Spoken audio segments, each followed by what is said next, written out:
Welcome to நிசால் promoters. இதான் எங்கள் channel first time வரீங்கன்னா மறக்காமல் சப்ஸ்கிரைப் பண்ணிக்கோங்க. கூட இருக்கிற பெல் ஐக்கானை கிளிக் பண்ணிக்கோங்க. இன்றைக்கி நம்ம பார்க்க போகிற இடம் அழகர் கோயில் ரோட்டில் கடச்சனந்தல் டு ஒத்தக்கடை பார்த்து போகிற ரோடு.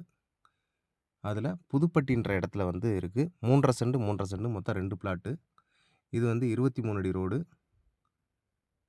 இதில் இந்த வீடு கட்டிக்கிட்டு இருக்கிற இடத்துக்கு பக்கத்தில் இருந்து ஸ்டார்ட் ஆகிடுது. 30க்கு 41 ஒரு பிளாட்டோட சைஸு.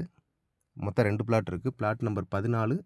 இதுக்கப்புறம் உள்ள கல் 15. இந்த வீட்டுக்கும் இந்த கல்லுக்கும் இருக்கிற ஊடால இருக்கிற பிளாட்டு ஒரு பிளாட்டும், அதுக்கு அடுத்த பிளாட் மொத்தம் 2 பிளாட் இருக்குது. கடச்சனந்தல்லேருந்து கரெக்டாக 3 கிலோமீட்டர் வரும். ஒத்தக்கடைங்கிறது கரெக்டாக 2 கிலோமீட்டர் வரும். நரசிங்கம் பெருமாள் கோயில் கரெக்டாக 2 கிலோமீட்டர் வரும். சுற்றி வீடுகளுக்கு மத்தியில் இருக்குது. உடனே வீடு கட்டினாலும் கட்டலாம். நம்ம பிளாட்டுக்கு பக்கத்துலேயே உள்ளதில் வீடு இருக்குது. இப்போ பேஸ்மட்டம் போட்டு வேலை நடந்துக்கிட்டு இருக்குது. இந்த பிளாட் வேணும்னு நினைக்கிறவங்க ஸ்க்ரீனில் தர நம்பருக்கு கால் பண்ணுங்கள். உங்கள் ஃப்ரெண்ட்ஸுக்கு யாருக்கும் வேணும் அப்படின்னா மறக்காமல் ஷேர் பண்ணுங்கள். தேங்க்யூ.